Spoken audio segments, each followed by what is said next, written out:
En principio, quiero contarles que lo hacemos en el marco del Foro Patriótico. Acá, de todos modos, ustedes deben estar viendo todos el logo nuestro, del Foro Patriótico Manuel Belgrano, una creación de un grupo de pensadores que se va ampliando de manera permanente con un claro objetivo, que es dar un debate en todos los ámbitos en donde el progresismo ha ganado espacios. Y nosotros vamos a dar el debate en esos espacios con una mirada distinta, una alternativa al pensamiento progresista que, bueno, que ha tenido un importante desarrollo en la historia de nuestro país. Hoy, de manera particular, lo vamos a hacer en el ámbito de la política exterior con dos grandes pensadores, dos hombres que del tema conocen, han sido embajadores en distintas circunstancias. Pero también vamos a dar el debate más adelante, en otra oportunidad, sobre temas de seguridad, hoy, digamos, tan candente este problema. También lo vamos a dar en el ámbito educativo, cultural, por supuesto, y también daremos grandes debates históricos. El asunto hoy va a ser de la siguiente manera. Va a exponer en primer orden Mariano Causino, luego va a exponer Diego Guelar. Después va a haber la posibilidad de hacer preguntas, pero preguntas, es decir, si alguno tiene alguna opinión, yo le diría que esa opinión la haga a través de una pregunta. Es decir, las opiniones hoy las van a dar Diego Guelar y Mariano Agustín Causino. Y las preguntas las van a hacer el público que hoy nos acompaña. En otras oportunidades y en otros momentos vamos a hacer foros de menor cantidad de gente, en donde podamos debatir todos, pero más chicos. Hoy ya somos casi 110 personas, es imposible opinión de todos. Entonces yo, como un poco el árbitro de esto, voy a tomar aquellas preguntas en un tiempo prudencial, porque no nos podemos pasar toda la tarde acá. Así que bueno, muchas gracias. Y Mariano, Sí, comenzás vos entonces. sí, cómo ¿Querés no. explicar entonces qué es lo que vas a dar? Bueno, ¿De qué nos vas a...? sí, muchísimas gracias, Claudio, y los demás miembros del foro. Gracias por invitarme. Yo voy a hacer algunas consideraciones y después va a hablar Diego Velar. Diego Velar tiene una experiencia infinitamente mayor a la mía, de modo tal que creo que para hablar de la política exterior o las recomendaciones de política exterior, creo que es más interesante escucharlo a él, y entonces yo me he propuesto hacer una descripción del marco histórico y en el cual se está desarrollando la política internacional en estos momentos. El mundo que estamos viviendo hoy, y que obviamente el hecho de la pandemia hace que se vuelva a pensar en las circunstancias que atraviesa la humanidad, es el mundo surgido del fin de la Guerra Fría.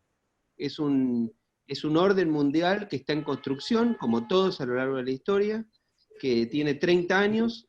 Hace 30 años colapsó el Imperio Soviético, colapsó el sistema, la idea de una sociedad organizada en torno a un sistema económico socialista, y la caída de la Unión Soviética y de todos los regímenes socialistas de Europa Oriental provocó que los Estados Unidos quedaran en el mundo como la única superpotencia emergente. Ese orden mundial que el presidente Bush, padre, en un momento en un discurso sostuvo precisamente que había surgido un nuevo orden mundial, tuvo la mayor expresión en la primera guerra de Irak, cuando Saddam Hussein, hace exactamente 30 años, invadió el Emirato de Kuwait, por razones que son largas de explicar en este momento, pero lo cierto es que la comunidad internacional, liderada por Estados Unidos, pero acompañada por la Unión Soviética, enfrentó esa situación y corrigió, obligó a Irak a retroceder y a volver a restituir la soberanía estatal de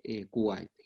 Ahora, ese orden mundial de los años 90, en el que había grandes esperanzas y que podríamos sintetizar en aquel artículo primero y libro después de Fukuyama, El fin de la historia, el surgimiento de un nuevo orden en el que toda la humanidad concurriría junta a sistemas de orden liberal y capitalista, tuvo algunas disrupciones a lo largo del tiempo. Una tuvo lugar, por ejemplo, cuando la OTAN comenzó a expandirse hacia el este, una situación que generó, obviamente, la negativa de Rusia, pero una Rusia muy debilitada en ese momento, con una situación de... Rusia vivió un cambio de estatus internacional como consecuencia de la caída de la Unión Soviética, obligó a que Rusia aceptara esa situación. Esa situación luego se agravó en la Segunda Guerra de Irak, cuando los Estados Unidos no consiguieron que aliados fundamentales como Francia o como Alemania acompañaran esa guerra, y que ya en esta ocasión Rusia se opuso fuertemente a la guerra.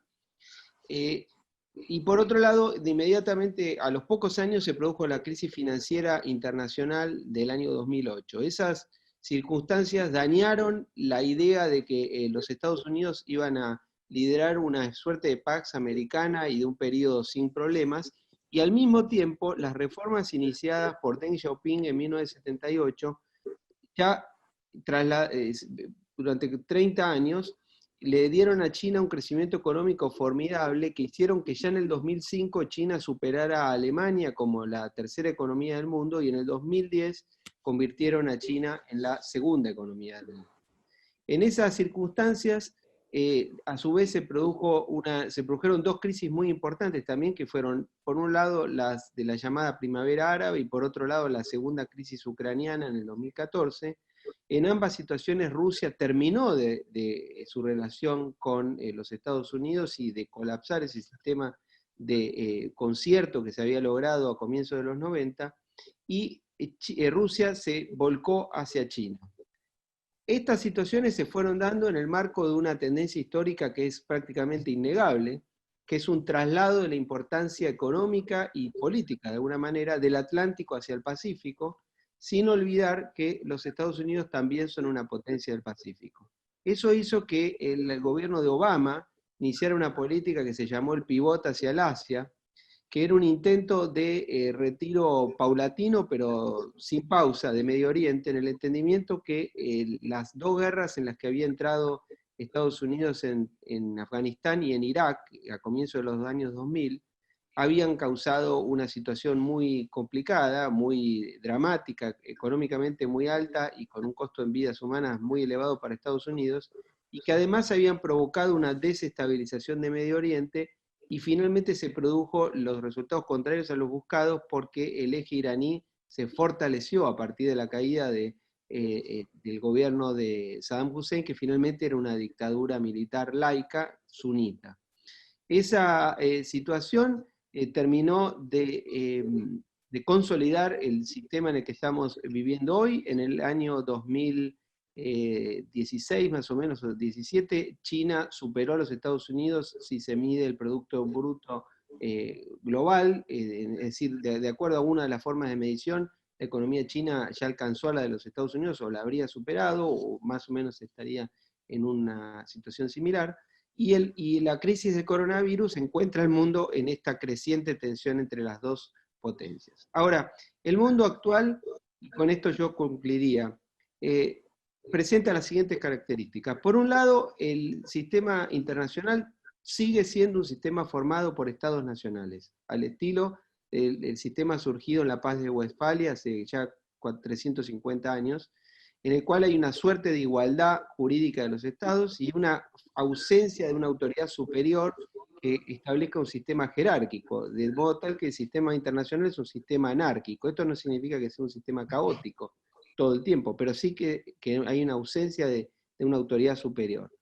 Ahora, al mismo tiempo, el mundo enfrenta situaciones que requieren soluciones de cooperación internacional. Una es un drama que enfrenta el mundo, es el terrorismo, el surgimiento de amenazas no provenientes de estados nacionales. Otra es estas pandemias que han aparecido.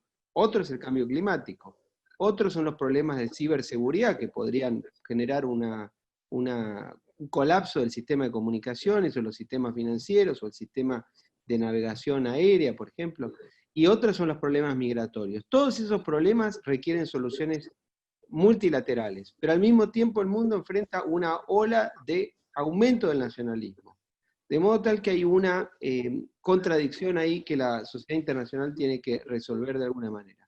Por otro lado, lo último que diría es que esta situación en el mundo, que ha terminado una era bipolar ya hace 30 años, estaría conduciendo a una situación multipolar en algún aspecto, y podría ocurrir un reemplazo de otra bipolaridad en otro aspecto. Depende si se toma la faceta económica, militar, o de soft power del análisis de la situación.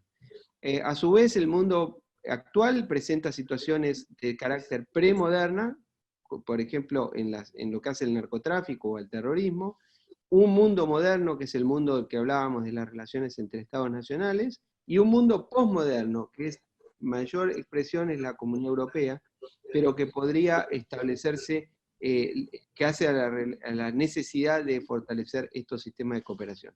Bueno, yo, querido Claudio, presentar estas ideas de cómo yo entiendo que funciona, o que es el mundo actual, que es el mundo de la Guerra Fría, en el cual China es el nuevo actor fundamental que ha surgido en la faz internacional, como consecuencia de una serie de reformas económicas capitalistas que hizo China a partir de los años 80, en realidad fines de los 70, cuando Deng Xiaoping tomó el poder a la muerte de Mao, y que han hecho que han terminado de consolidar a Asia como la zona más relevante económicamente del mundo, y que han vuelto a poner a China en la situación en la que tenía hace 200 años. China hasta hace 200 años era el 30% de la economía mundial.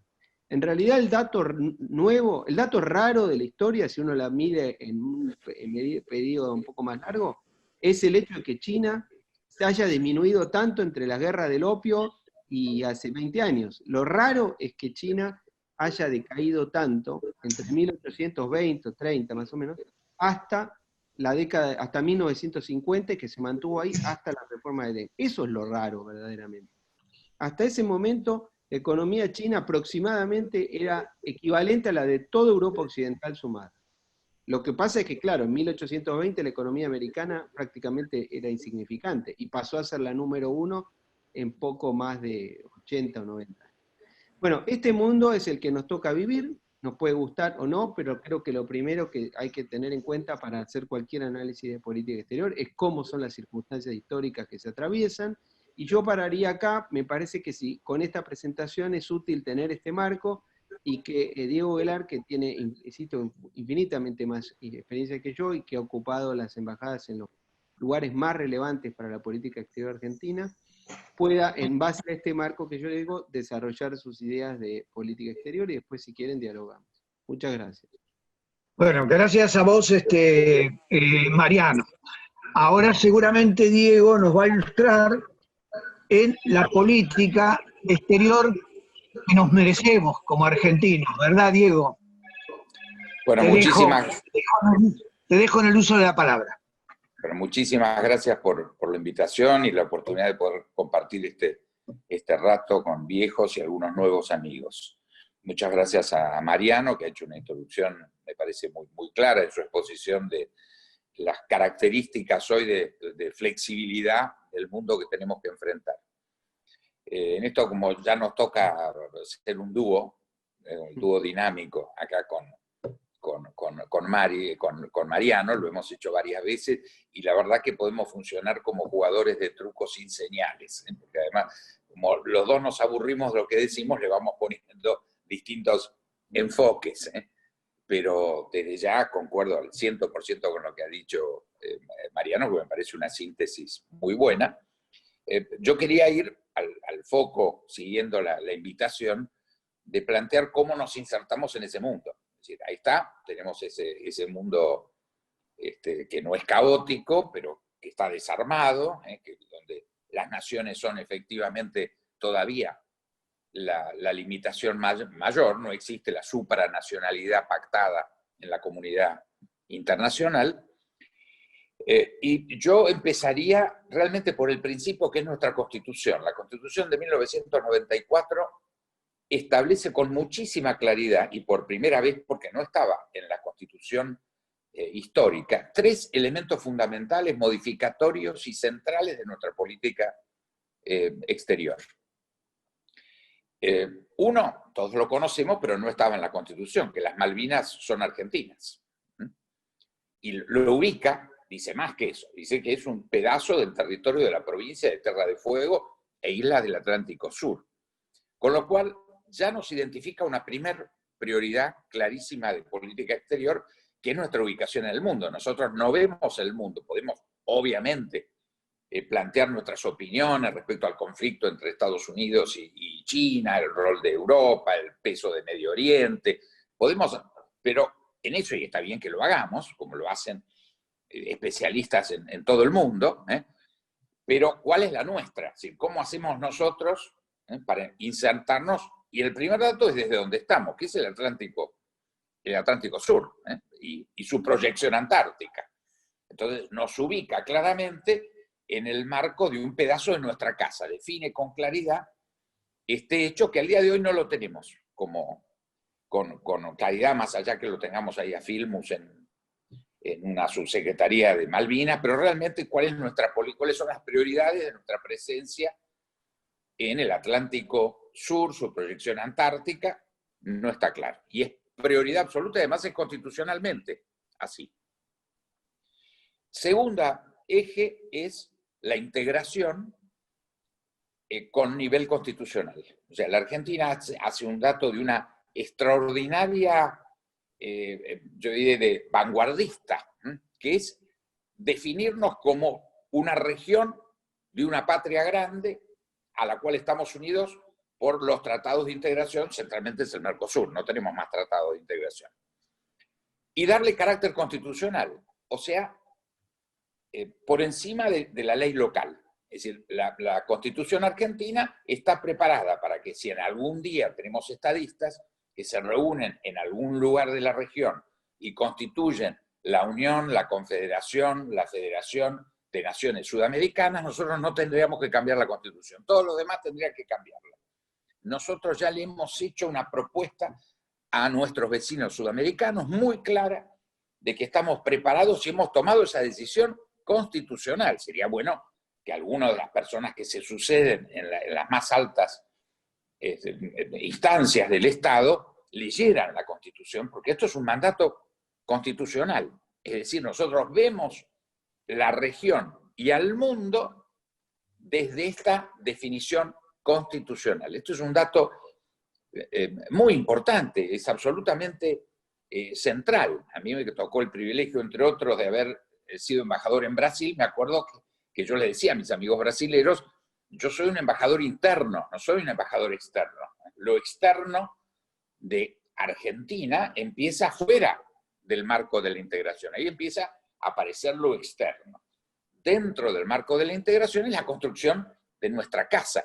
Central, porque ahí no opinamos sobre lo que pasa entre Estados Unidos y China, o Rusia, o Medio Oriente, etcétera, opinamos. En esto no. Esta es nuestra tarea internacional, que es construir el lugar desde donde vemos el mundo y desde el cual interactuamos con el mundo. Esta es una definición extraordinariamente importante, porque si el Mercosur es nuestra casa, somos 295 millones de habitantes, somos 15 millones de kilómetros cuadrados, China tiene 9 millones, 15 millones de kilómetros cuadrados, y somos la quinta economía del mundo. Además de muchas otras cosas, mayores productores de alimentos, mayor reservorio de agua, de dulce. Tenemos una cantidad de acumulación de grandes riquezas mineras, gasíferas, petrolíferas, sin lugar a duda. Y en ese concepto de la integración, además, tenemos la tercera proyección, que es la pacífica.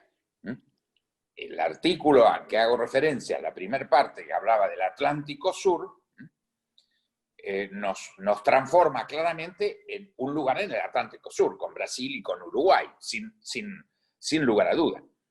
esta definición regional de la casa común nos arrima además a la proyección pacífica. Entonces nos coloca en el mundo con una agenda muy especial, porque esta es nuestra agenda central, y obviamente la tenemos muy descuidada, ¿no? O sea, darle esta centralidad y después ver lo que hacemos, pensar que los presidentes por cuestiones personales pueden obviar este tipo de mandato constitucional, estamos muy lejos de encarar la agenda desde esta perspectiva.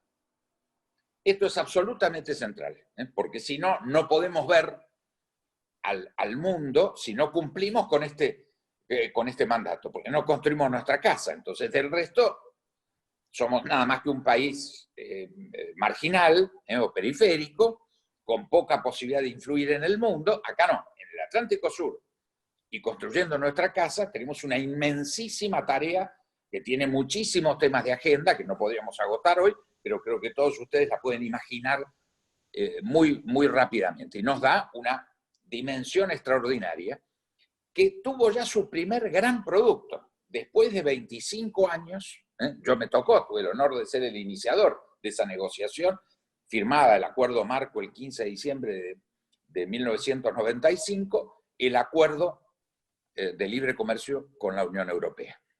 25 años de continuidad y 6 presidentes pasaron. Esto es un dato extraordinario. En un país sin continuidades, con todas las cosas que han pasado desde 1995, es un dato extraordinario que hayamos podido cumplir en este capítulo, y con un dato que es uno de los mayores acuerdos de comercio internacionales, este objetivo que necesita, hay mucho trabajo para poner adentro, lo tiene que aprobar todos los países europeos, 27, lo tenemos que aprobar los 4 congresos nuestros, lo tenemos que firmar, porque no está firmado, está señalizado. Se cerró la negociación en términos de contenido.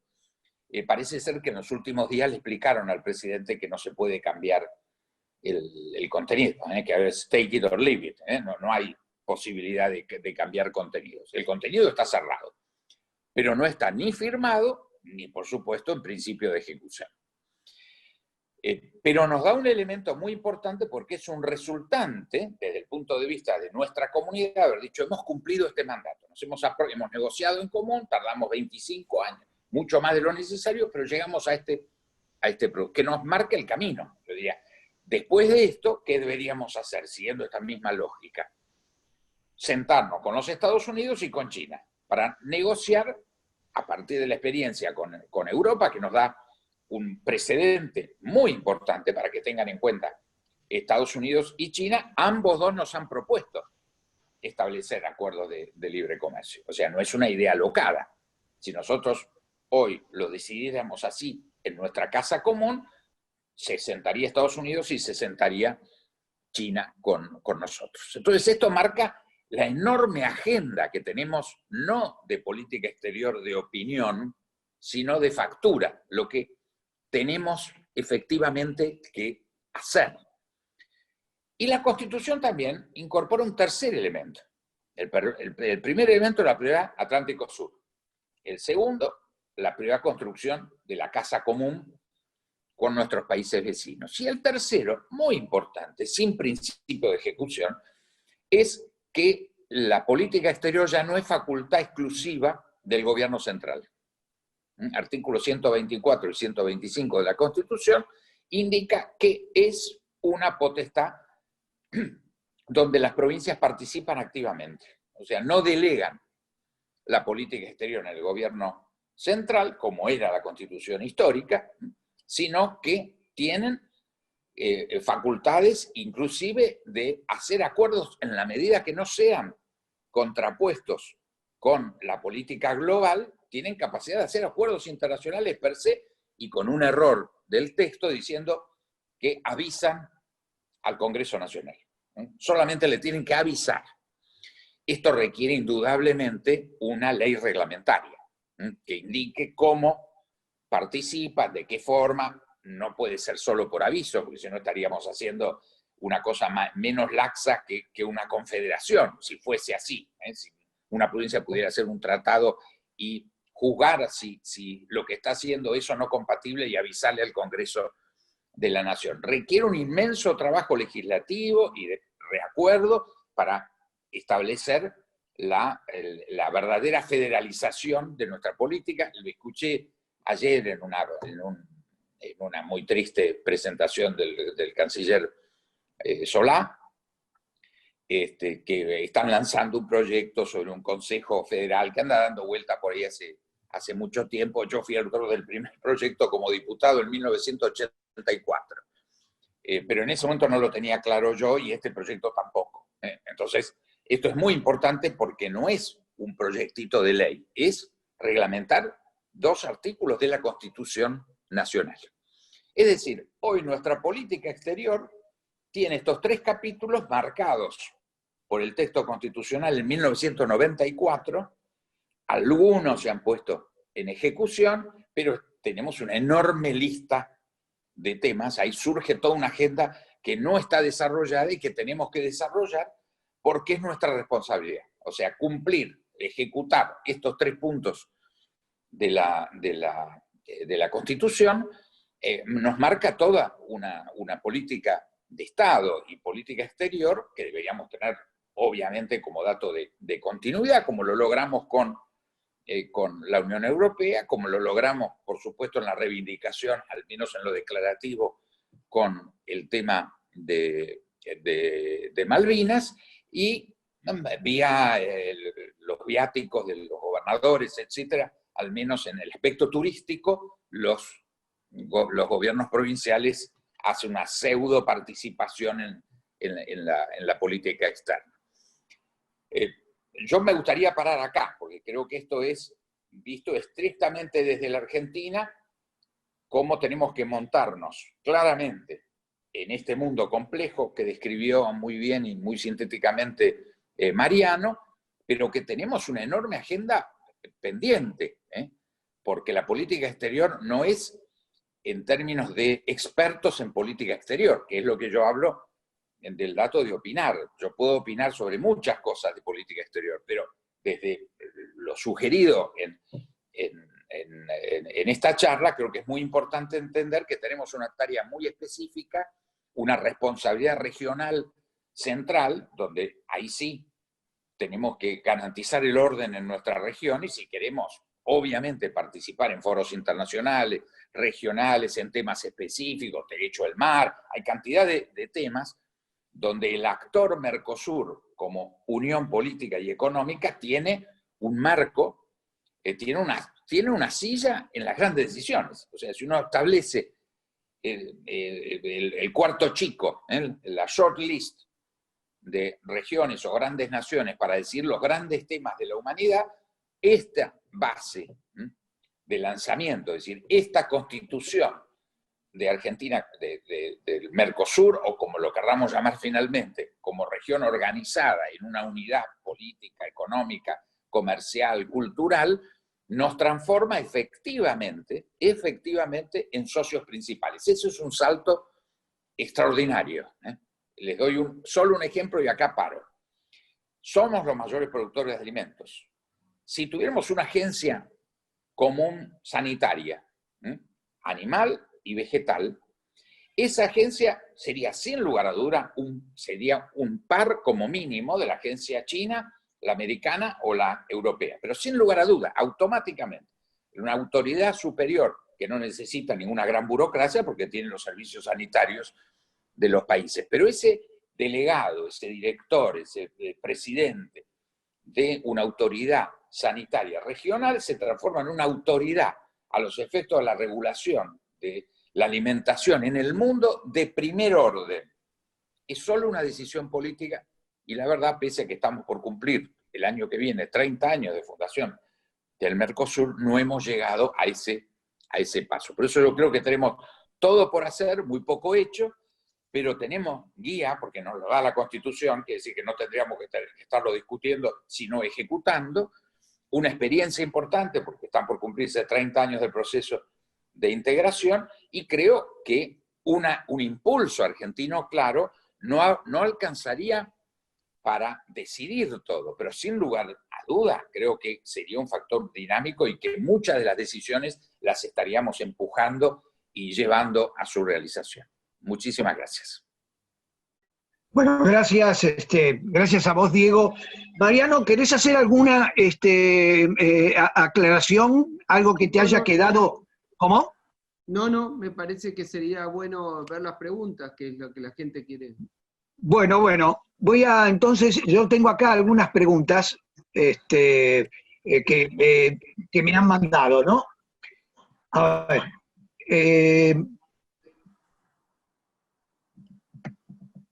acá hay una que dice, de Carolina Balay: hola, buenas tardes a todos. La pregunta puede ser para ambos expositores. En el caso de que nos dirigiéramos a un mundo bipolar, ¿cuál puede ser la estrategia argentina para mantenerse en buenos términos tanto con Estados Unidos como con China? Para cualquiera de los dos. ¿Alguno de los dos quiere? ¿Me permitís? No, solo porque lo engancho con lo que yo acabo de decir. Exactamente, por eso la formulé recién. Claro, me parece muy importante esta pregunta y le agradezco haberla planteado, porque uno podría decir, está en la Constitución, pero está tan lejos de la realidad que es imposible.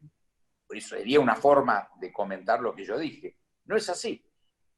Chile, Argentina, Uruguay y Brasil tenemos, para dar un ejemplo concreto, con China el mismo estatus pactado de relación que se llama Asociación Estratégica Integral.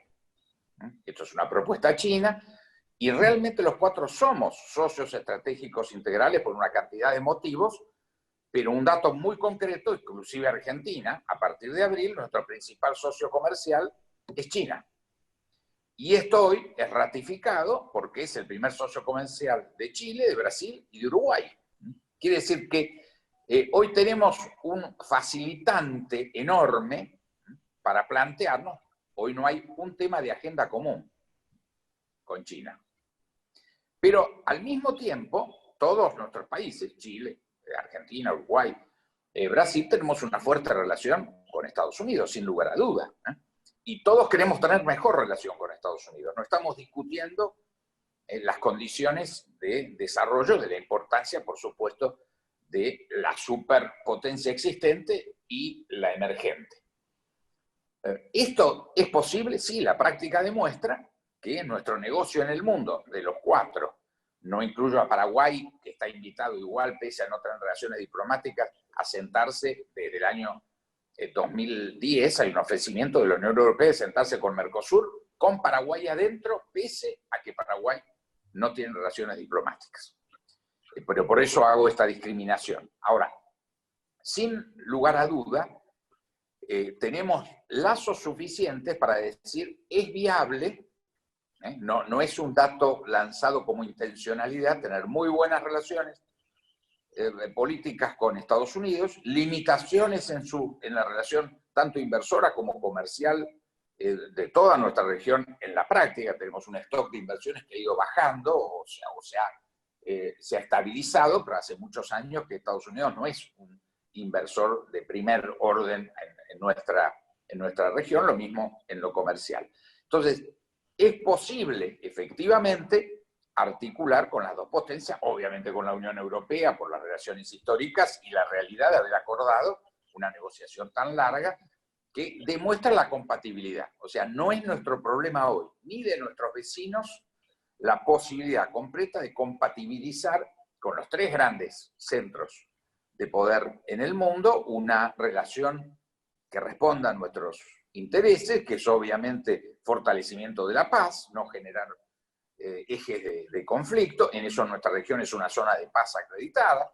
Somos como región, hay otros focos de conflicto por el tema nuclear, caso Corea del Norte en Asia, el caso Pakistán, India, peligroso porque están en guerra permanente, etcétera, y los dos disponen de tecnología nuclear. Argentina y Brasil, que somos en la región sudamericana los que tenemos energía nuclear, juntos firmamos el Tratado de No Proliferación y tenemos una agencia con sede en Río de supervisión de superintendencia en nuestros programas nucleares. Es decir, le ofrecemos también al mundo un foro donde en este campo también tenemos una silla garantizada. Nuestra región como tal tiene sillas garantizadas en cuestiones espaciales, tenemos programas espaciales importantes, Brasil y Argentina, en materia nuclear, tenemos la energía para hacer bombas y hemos decidido no hacerlas, pero también tenemos sillas ahí, ni hablar en el campo del alimento. Es decir, tenemos la posibilidad, salvo cuando entramos en discusiones de opciones ideológicas, etcétera, ese es otro cantar, ¿no? Uno puede hacer con las manos, tocar el piano u otras cosas, pero en la práctica, efectivamente, tenemos la posibilidad no especulativa de una relación muy rica, muy intensa, con un asiento en los grandes temas, pero tenemos que priorizar construir esa silla común. Bueno, muy bien. De alguna manera, No, yo adhiero a lo que se dijo. Creo que adhiero. La lucha entre Estados Unidos y China es inevitable. No creo que haya una guerra en términos convencionales, tiendo a creer que no, pero sí va a ser una disputa de poder, como ha ocurrido siempre a lo largo de la historia, cuando hay potencias, una potencia ascendente desafía necesariamente a la anterior. Pero lo que sí es fundamental, que a mí me parece un país del tamaño de la Argentina y de la situación de la Argentina, tiene que coordinar con sus vecinos, empezando por Brasil, cómo enfrentar esa situación, con el tema comercial, con el tema tecnológico, con los temas militares, y bueno, ahora también hay que tener en cuenta que la Argentina es un país geográficamente parte del hemisferio occidental, es una realidad evidente esa, y tiene una relación cultural más cercana con los países occidentales. Latinoamérica es la periferia de Occidente, pero es Occidente. De modo tal que todas esas cosas hay que valorar. Lo dramático de todo esto es la mala relación que nosotros tenemos actualmente con Brasil y con los demás países. Nosotros hemos empeorado todas las relaciones con los gobiernos sudamericanos desde que asumió este gobierno. Esto hay que entenderlo. De diciembre a hoy, todas las relaciones con los vecinos han empeorado. Algunas han empeorado muchísimo y otras no tanto, pero todas han empeorado. Bueno, entonces, en función de lo que han dicho los dos, va otra pregunta que me hacen. De alguna manera ha sido respondida, pero indirectamente. Entonces, como me han hecho esta pregunta, la hago de manera directa. ¿Podemos pensar en una soberanía compartida en la Antártida para tener más fuerza cuando el tratado caduque? Mira, me permitís, Mariano. Yo creo que una política extraordinaria que no la tenemos en la mira ni la hemos instalado en la opinión pública es que la Argentina, desde 1959 en más, ha priorizado la conservación de la naturaleza y de la Antártida por encima del reclamo soberano. Se ha hecho del reclamo soberano un dato tan ejemplar que por eso tenemos la Secretaría Permanente instalada en Buenos Aires. Somos líderes del Tratado Antártico. Por lo tanto, si uno compara la administración de la Antártida en relación al Ártico, se da cuenta del logro. En el Ártico hay caos y peligroso. En la Antártida no hay caos y en buena medida tenemos que atribuirlo a la direccionalidad de la política argentina, que con mucho tiempo, con acciones que se remontan a 1904, o sea, tiene más de un siglo de acciones que en principio fueron para afirmar nuestra concepción del triángulo histórico que aprendimos en la escuela de la Antártida Argentina. Ya no existe más la Antártida Argentina. Nosotros, pero no porque nadie nos haya pasado por encima, porque nosotros, ahí hay un micrófono dando vueltas. Ernesto Duronto, ¿podés cortar el...? Ahí está, me parece que estamos. Entonces, esa Antártida la hemos canjeado nosotros, ha sido un ejercicio extraordinario para lograr, efectivamente, porque si nosotros hubiéramos tenido un pensamiento obtuso, nunca podría haberse dado el Tratado Antártico. Nosotros lo impulsamos. Creo que hoy hay las mejores condiciones para que se renueve, se continúe y que Argentina mucho más que discutir la proyección de otros, eventuales, las proyecciones nacionales que están en juego, ejerzamos efectivamente la directriz de decir, señores, el Polo Sur, la Antártida, es un regulador del clima en el mundo. Los titulares y los que están como observadores, etcétera, venimos haciendo una administración muy sabia, no es un problema del mundo, y por lo tanto tenemos que tener este dato como lineamiento permanente. Hemos aportado a Antártida claramente a una solución que está en funcionamiento. Por eso, en términos de la prioridad, es el Atlántico Sur y la proyección antártica, el Atlántico, el Pacífico y su proyección antártica. Chile también tiene proyección propia en Antártida, y por lo tanto eso es la consolidación de nuestra soberanía. Es decir, hoy la soberanía como ejercicio individual ha desaparecido. Es decir, existen las naciones, pero todos somos absolutamente interdependientes. El concepto de una soberanía autárquica es pensar en Albania, que ya se ha transformado en un chiste histórico, no en una realidad presente ni futura, ¿no? Entonces, evidentemente, la soberanía tiene como definición, que es una definición compartida, y no hay, como en los sistemas políticos, hoy todos los gobiernos en el mundo democráticos son coaliciones, ya no hay relación de partidos, sino que inevitablemente han desaparecido los partidos hegemónicos.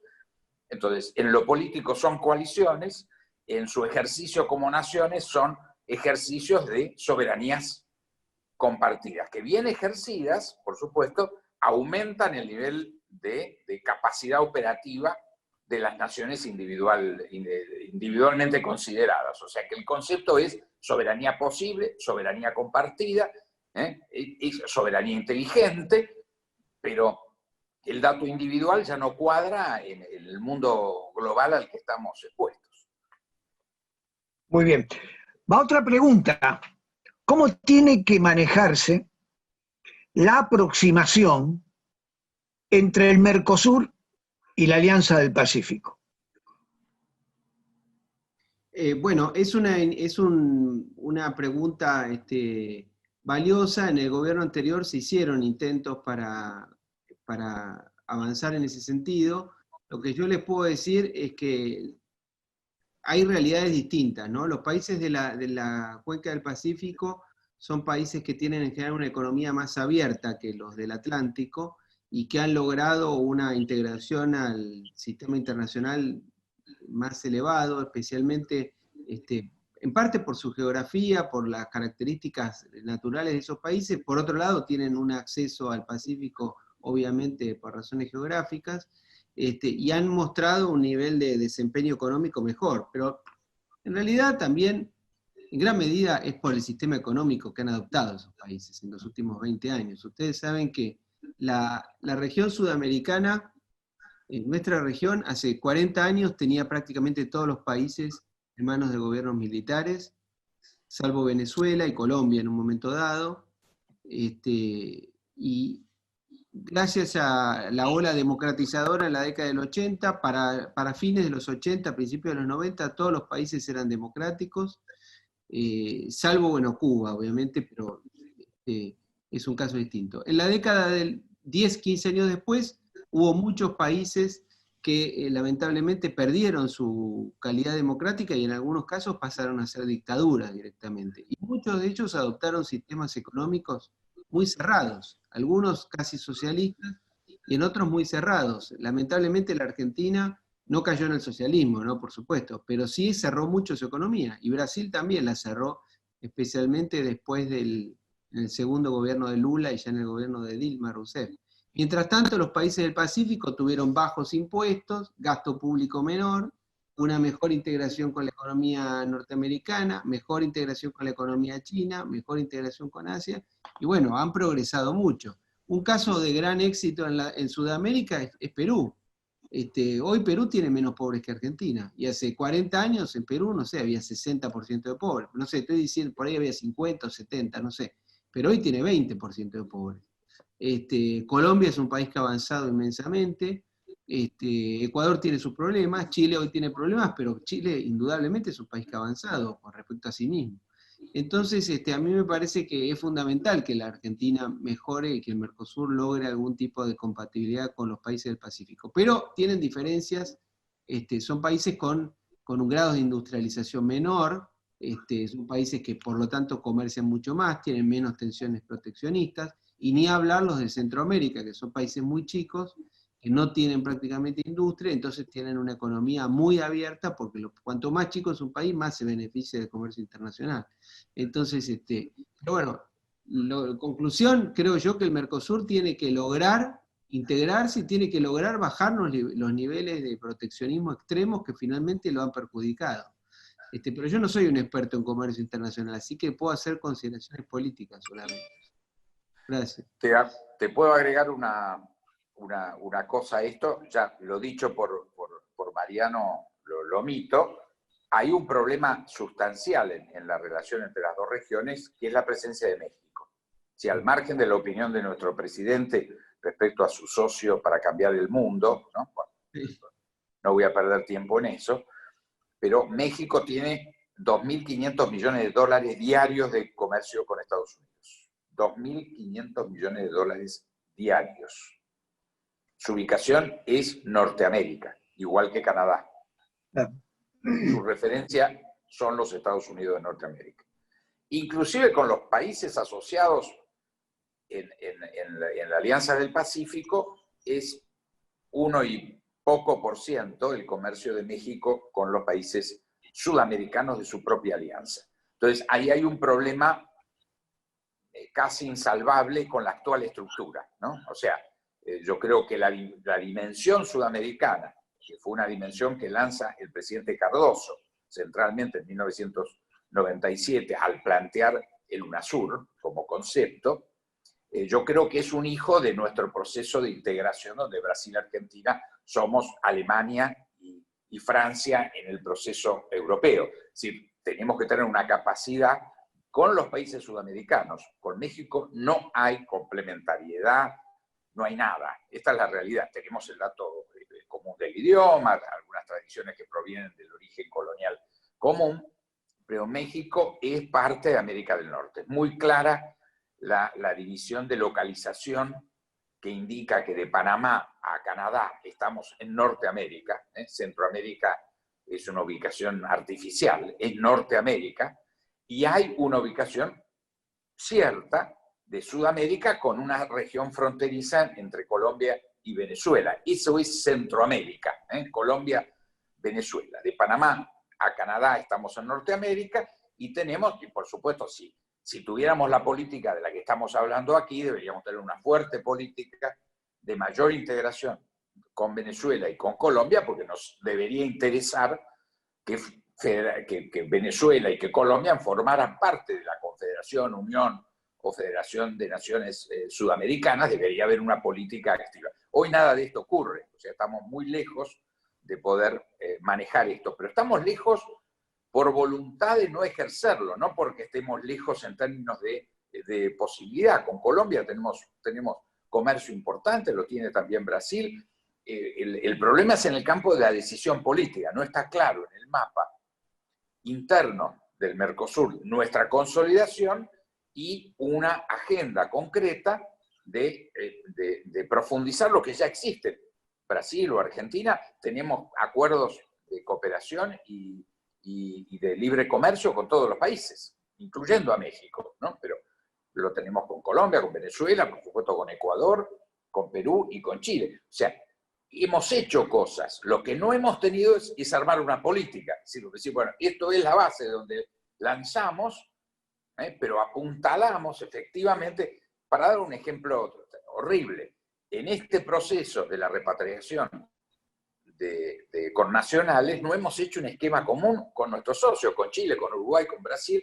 Tendrían que haber hecho una comisión ad hoc con nuestras cancillerías frente a un problema, por supuesto, que nos supera, haber dado la respuesta de decir, después de 30 años de integración, hagamos el esquema para poder repatriar en común. Esto marca nuestra pobreza. Yo fui los últimos 4 años embajador en Chile, hice un esfuerzo muy grande con cooperación de los embajadores de Uruguay y de Brasil para empezar una agenda, poder sentarnos con China con 1, 2, 3 temas, aunque fueran pequeños, los temas consulares. Es decir, hay anécdotas, pero uno construye sobre la anécdota. Recordemos que Estados Unidos y China comenzaron la política jugando al ping-pong. O sea, la diplomacia tiene una capacidad de generar anécdotas pequeñas que se transforman en grandes ejes muy rápido si son parte de una estrategia y no, uno puede hacer una estrategia de un partido de fútbol o de un campeonato de fútbol, si no es de ping-pong. Entonces, esto nos ha faltado, sin lugar a duda, que demuestra la falta de estrategia, no solo de Argentina, y también no nos desgarremos las vestiduras, sino también de nuestros vecinos. Otra pregunta entonces. ¿Qué opinión guardan ustedes o tienen respecto de la base china en nuestro país y qué se sabe de ella? ¿Sigue siendo esto un secreto o ustedes conocen algo más? Me disculpas, Mariano, que Diego orden. Sí. Esto es categórico. Primero, no hay nada secreto. Toda la historia de que había cláusulas secretas no es así. No es así. Categóricamente no es así. No hay ninguna cláusula secreta. Segundo, no es una base, sino es un observatorio que efectivamente tiene un componente militar, que es su dependencia de las Fuerzas Armadas chinas, a diferencia de la base que tenemos, no la base, el observatorio, que es exactamente igual y con la misma regulación en Malargüe, en Mendoza, con la Comisión Europea Espacial, pero esa es civil. ¿Qué no se había hecho? Cuando se negoció, se firmó y se ratificó un artículo que planteara la actividad excluyentemente civil, o sea que tenía que ser específico un artículo en el tratado. Esto lo planteamos en su momento en el PRO y se votó en contra del tratado autorizando el funcionamiento de este observatorio. Aquí que yo que fui el que hizo la propuesta al bloque porque era secretario de Relaciones Internacionales del PRO, en ese momento llego a principios del 2016 como embajador a China. Consecuentemente llevo la misma posición, hay que modificar el tratado. La verdad, les tengo que ser sincero, yo creí que me iban a mirar muy serio, es muy interesante lo que usted dice, y hagamos una cosa, lo ponemos en agenda dentro de 50 años. Cuando se venza el tratado, nos sentamos a plantear su muy interesante cláusula. Tenían todo el derecho de hacerlo, el proceso estaba cerrado. La realidad es que inmediatamente dijeron sí, estamos de acuerdo, este es el espíritu con lo que se hizo este acuerdo, y por lo tanto, rápidamente, en 60 días, habíamos agregado este adendum de la exclusividad de la actividad civil, que incluyó que este observatorio fue muy importante como complemento de la expedición del año pasado al lado oscuro de la Luna. Era imprescindible por las condiciones que hay de observación de Mendoza al sur y de los dos lados de la cordillera para la observación del espacio lejano. Dicho todo esto, dato muy importante, tenemos acceso al observatorio, tenemos 10% de uso del total del tiempo al servicio de nuestro programa y totalmente a la voluntad de nuestro programa espacial. Lo mismo régimen que tenemos con el observatorio de Malargüe. A mi juicio, lo que deberíamos hacer es incluir una política de fomento para hacer como han hecho los chilenos, que tienen 25 o 26 observatorios del espacio lejano con países, instituciones, universidades, porque tenemos la condición física de ser un lugar ideal para la observación del espacio lejano. Yo creo que cuanto más actores haya en territorio argentino, el costo de cada uno de estos observatorios son unos 50 millones de dólares, que tienen que poner, como son lugares que tienen que tener cierto aislamiento, etcétera, tienen que poner la infraestructura de caminos, de electricidad, etcétera, de agua, de provisiones de agua, etcétera. Son infraestructuras caras, de las cuales no ponemos nada, y por lo tanto sería una instancia muy interesante para la Argentina de incrementar y tener más actores observando el espacio lejano. Peligrosidad de que realmente se use para otra cosa, porque se puede usar de forma dual, aunque diga el tratado que es solo para uso civil. Pero ahí está, el espacio lejano es hoy una región del mundo con una observación milimétrica. O sea, cualquiera que quiera usar en forma indebida, imaginen, los chinos en este caso, inmediatamente vendrían los americanos o los canadienses o los ingleses o los alemanes, que tienen todas observaciones para decir, ojo que del observatorio argentino se está haciendo una cosa complementaria de alguna actividad militar, etc. Por lo tanto, yo creo que el tema, lo que la experiencia nos indica de Malargüe y de Neuquén en términos de observatorios es un capitulito. Cuando hablo capitulito, 10 de estos observatorios, estamos hablando de $500 millones de inversiones en lugares aislados, donde nosotros no pondríamos ni un peso, venga o no un observatorio, y por lo tanto nos vendría muy bien. Yo creo que tendríamos que tener ese capítulo de ir a vender esta localización especial que tenemos en el mundo, y sin lugar a duda podríamos establecer no menos de 10 acuerdos de este tipo y nos vendrían muy bien, ¿no? Con esto, para sacar toda cosquilla de que hay un elemento de peligrosidad militar. Al contrario, cuanto más nosotros hagamos en esto, menos secreto, menos individualidad hay respecto del uso chino. Bien, volvemos con otra pregunta al tema del Mercosur. Hoy el presidente de la Nación dijo que uno de los mecanismos para levantar la economía de la Argentina es la sustitución de importaciones. ¿Es compatible esa política con el Mercosur? Bueno, yo creo que la política de sustitución de importaciones, así planteada como tal, es una retórica antigua y que se ha probado que ineficiente, digamos. También, por supuesto, plantear una política económica así aislada, sin tener en cuenta todas las demás, es una consideración teórica. Pero supongo que por algún lado viene tu pregunta. A mí me parece que es una idea equivocada de un proteccionismo errado. Si es compatible con el Mercosur o no, de alguna manera es compatible, porque el Mercosur también Brasil también es un país que tiene un alto nivel de proteccionismo.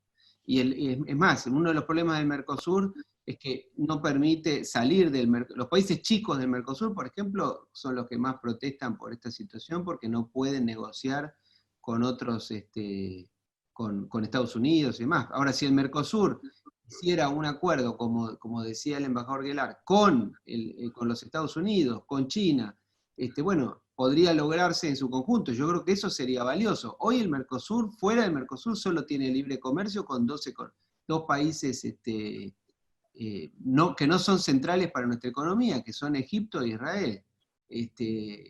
Por supuesto que sirven y han permitido muchas cosas. Con Egipto, el intercambio comercial con Egipto, para lo que es una relación como Egipto, es importante. Con Israel se logró, yo les puedo contar porque fui embajador ahí, se aprovechó y gracias a ese acuerdo se permitieron algunas cosas como ampliar el plazo de exportación de carne, con lo cual la exportación de carne aumentó mucho, pero no dejan de ser elementos menores, porque yo les puedo decir que logramos aumentar el comercio exterior de carne argentina a Israel por casi $60 millones, no cambia la balanza comercial argentina. Por supuesto es mejor que nada, ojalá se lograra en muchos lugares, pero a mí me parece que sería positivo que el Mercosur en su conjunto negocie esos acuerdos. Ahora, ¿qué es lo que pasa?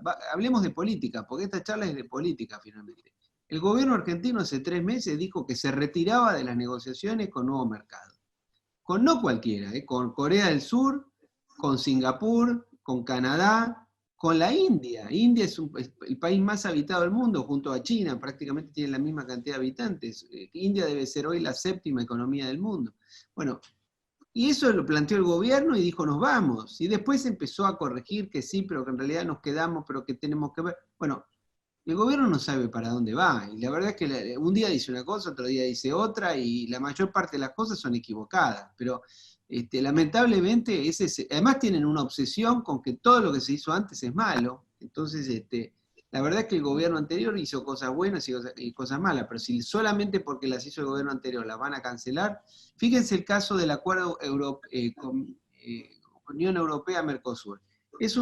Son negociaciones que se comenzaron hace 30 años. Diego Aguilar era embajador en Bruselas cuando empezó esto en 1989, hace 31 años.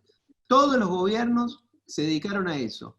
Se logró un paso el año pasado, y nada más que por el hecho de que coincidió con el gobierno de Macri, esta gente lo quiere retroceder. Bueno, así el país no avanza nunca, da un paso adelante y 4 atrás. Me parece que es una consideración política. Pero lo que dice el presidente, no sé, porque hoy en el Financial Times dice que va a cambiar el capitalismo, la otra vez dijo que se proponía un cambio civilizatorio. La verdad que tiene ambiciones un poco elevadas para sus propias capacidades y las capacidades materiales de la Argentina y de su gobierno. Con este gabinete creo que por ahora no ha resuelto ningún problema doméstico. Plantearse esas ambiciones son un poco excesivas. Gracias. Mariano, sí, para agregar una cosa, la política de sustitución de importaciones tuvo una década muy importante, que fue la década de los 60, en la creación de la CEPAL, el doctor Previs, que fue un ideólogo muy importante de esa década, y que tuvo un impacto muy importante en lo que fue el desarrollismo Kubitschek, Frondizi.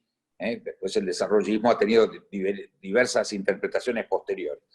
En ese momento, un componente que tenía era la economía planificada, sin lugar a duda. Entonces, que el presidente, que yo creo que realmente no sabe de qué habla, en esto, si hay algún periodista presente, me puede poner con comillas, no sabe de lo que habla. No le puede decir al Financial Times que no cree en los programas económicos y hoy decir que cree en programa de sustitución de importaciones, que es un programa, no es una anécdota o medidas sueltas. Yo creo que sencillamente no sabe de lo que habla. Es decir, creo que su ineptitud es absoluta, no sabe de lo que está hablando. Es una generosidad tratar de identificarlo con una ideología. Las ideologías son productos muy sofisticados, muy importantes, llevaron guerras, siglos, grandes pensadores, etc. Entonces, atribuir esto a que tiene que ver con alguna ideología es darle una importancia que no tiene. Acá no hay un eje ideológico, hay sencillamente ignorancia e inoperancia. Y por lo tanto se dicen cosas que son como vómitos, que no tienen absolutamente ningún contenido y que dan cero. Por eso no tenemos programa doméstico, no tenemos programa internacional, y estamos en la situación en la que estamos. Esto no es una descripción tampoco de oficialismo y oposición. Lo que nos pasa es una tragedia, porque ojalá tuviéramos un mal gobierno, porque un mal gobierno es un juicio de valor. Entonces algunos pueden decir que es bueno y otros podemos decir que es malo. Pero indudablemente hoy estamos frente a un no gobierno, una cosa que no hay forma de entender qué es lo que se está haciendo. Es un gobierno sin oposición, o sea, si alguien quiere formular una crítica a la oposición es su inexistencia. El presidente tiene en su mesa de luz 3 gobernadores radicales y al jefe de la ciudad de Buenos Aires. El Congreso está cerrado o neutralizado y la justicia está de feria. O sea, tiene la suma del poder. O sea, casi eso lo tiene totalmente facilitado. Hoy no hay nadie que lo esté condicionando domésticamente. Tiene el Fondo Monetario, que él tanto decía que el amigo del Fondo Monetario era el presidente Macri. Las declaraciones de la actual jefa del Fondo Monetario son más cariñosas que la señora Lagarde respecto de Macri. Y está auspiciando oficialmente. Ya no es una cuestión de miraditas, etcétera, ese flujo erótico que había entre la señora Lagarde y el presidente Macri. Acá no, son declaraciones formales del Fondo Monetario que está auspiciando la negociación y diciendo directamente a los acreedores que tienen que bajar sus pretensiones tanto en términos de capital como de intereses. Más claro no puede ser. O sea, este gobierno es hijo de otra cosa, pero además del Fondo Monetario Internacional, indudablemente. Ahora, en este contexto tiene declaración unánime del Congreso de apoyo a una negociación que no sabemos qué diablos está pasando. Y estamos la verdad, negociando desde hace 7 meses. Y no sabemos ni siquiera a dónde vamos. Es decir, hoy la oposición, si hay 2 temas que nos dice el gobierno que tiene estrategias, es en salud pública y en deuda externa. El resto directamente ya nos ha aclarado el presidente que él no cree en los planes, él es hippie. Pero respecto del programa sanitario y respecto de la deuda, se supone que hay una negociación en curso, y que hay un programa que se reúne, lo hemos visto en serias discusiones si los peluqueros pueden o no trabajar. El caso de Horacio es claro, él es runner y se ha embanderado en la defensa de los runners y ha abandonado los peluqueros por la condición de ser pelados. Pero también la discusión si entre los números pares e impares para circular, si el 0 era par o impar, no entiendo la discusión, ¿no? Esto, yo de la escuela primaria sé que el 0 es par. Se discutió seriamente este tema. Pero esto es una situación de que nosotros ya nos hemos acostumbrado a estos niveles de estupidez. Pero la verdad, la oposición está absolutamente verticalizada cuando se dice que hay profetas del odio. Nadie hoy, muy tibiamente, desde la oposición, se dice que tenemos que ver cómo salimos de una cuarentena de 120 días, que es una problemática que supongo que el gobierno también la tiene que tener. O sea, que actores sociales estén diciendo cuándo salimos de la cuarentena, es una pregunta humilde, la gente se pone colorada, además lo dice con una prudencia, para que no lo tomen como que es un terrorista, que el que dice algún día tenemos que saber si salimos de la cuarentena. Entonces, realmente estamos en una situación surrealista, que si no fuera para llorar sería cómica, pero este tipo de cosas que hoy estemos discutiendo, la política de sustitución de importaciones, que vos decís, vale como título, decir estamos en sustitución de importaciones, o no existen los programas, o existen los profetas del odio. Por suerte en la Argentina tenemos paz política, no tenemos ningún grupo de acción directa, no sé de dónde andan los de Quebracho, que antes al menos jodían, rompían algo. No tenemos ni eso en la Argentina, lo tenemos pobrecito a Adelía internado en el Otamendi, además, no, por supuesto, no en un hospital de campaña.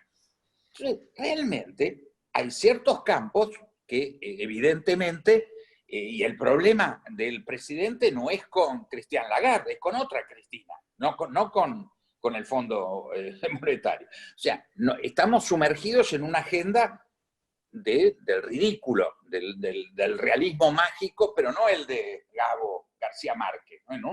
En una cosa del ridículo que a mí me da vergüenza, porque realmente esto nos tiene que poner colorados a todos los argentinos de estar inmersos en esta no agenda o en una agenda de lo intrascendente. Disculpen el enojo. No, porque creo además que el humor es categórico a la hora de entender disparates. Así que la verdad, bueno, lo último, para ir cerrando, he visto entre los participantes, ahora no lo veo, que estaba Fabián Calle. A mí me gustaría, porque algunas palabras de él, en virtud de los artículos buenos con que nos acostumbra en Infobae. No sé si Fabián sigue estando en la charla de hoy. ¿Estás, Fabián? Yo lo había visto, se aburrió. Se ve que con razón y se aburrió. Pero justo ahora se perdió